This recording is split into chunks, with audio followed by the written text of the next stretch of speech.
semua, selamat datang di podcast kelompok 5. Gue Dara. Gue Haura. Gue Gracia. Gue Reva. Gue Emmanuel. Gue David. Gue Nailah. Dan gue Mary. Jadi hari ini kita akan menceritakan suatu cerita yang menarik dan pastinya membuat bulu kuduk kalian merinding. Ceritanya adalah sebuah santriwati bernama Herlina yang meneror sebuah pesantren. Oke, kita masuk ke ceritanya ya. Jadi, Herlina adalah santriwati yang berasal dari pondok pesantren di daerah Lamongan, Jawa Timur. Selama di pesantren, Herlina digambarkan sebagai seorang gadis dengan kepribadian yang berbeda dan seringkali menjadi korban. Korban bully. Ya, dibully sama teman-temannya di pesantren. Tapi, meskipun sering diolok-olok, Herlina justru selalu menunjukkan reaksi yang berbeda. Dengan tertawa, bukannya bersedih. Suatu hari, saat para guru dan pengurus pesantren sedang mengadakan pertemuan kelas malam, Herlina mencoba mencuri cincin istri Kiai. Kenapa dia nyuri cincin istri Pak Kiai? Nah, dia itu nyuri untuk menarik perhatian teman-temannya. Istilahnya caper lah. Nah, pas penggeledahannya, cincinnya ditemukan di dalam tas milik Herlina. Karena perbuatannya yang melanggar aturan, Herlina pun diancam oleh pengasuh itu untuk dilaporkan ke pemilik pesantren. Mendengar ancaman itu, Herlina akhirnya ketakutan dan memilih kabur dari pesantrennya. Namun sayang, saat di jalan Herlina justru mengalami kecelakaan hingga meninggal dunia. Kematiannya pun tidak diketahui sama sekali oleh pihak pesantren.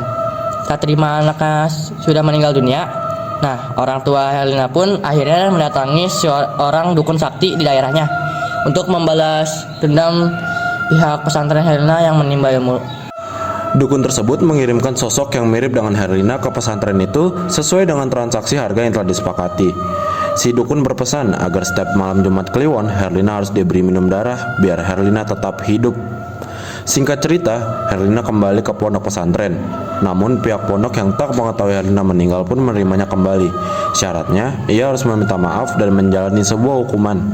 Di kamar pesantren Herlina tak terasa seperti biasanya. Teman-temannya Herlina pun merasa adanya kejanggalan. Gadis itu terlihat pucat dan hanya diam terpaku saja. Bahkan tas Herlina juga berbau busuk. Karena rasa penasaran, teman-temannya pun akhirnya membuka tas tersebut dan ditemukannya banyak darah di dalamnya. Pada suatu malam, Herlina meminta pengurus pesantren untuk mengantarkannya ke kamar mandi. Tetapi setelah 2 jam, Herlina tak keluar dari kamar mandi. Pengurus pesantren dan beberapa temannya pun terpaksa mendobrak pintu kamar mandi itu. Ketika pintu terbuka, terlihat sosok hantu wanita berpakaian merah bertaring dan tertawa. Nah, orang-orang yang mendobrak pintu tersebut pun akhirnya berlari ketakutan dan melaporkannya ke Pak Kiai. Pak Kiai kemudian menangkap hantu itu ke dalam botol dan membuangnya sejauh mungkin. Kejadian itu membuat pihak pesantren tahu bahwa nyatanya Herlina telah meninggal dunia.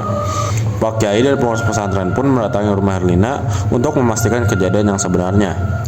Terima kasih telah mendengarkan podcast kami hari ini. Kami berharap Anda menikmati konten yang kami sajikan dan mendapatkan wawasan baru dari topik yang dibahas. Jika Anda memiliki pertanyaan, saran, atau topik yang ingin Anda dengar di episode mendatang, jangan ragu untuk menghubungi kami melalui email atau media sosial kami.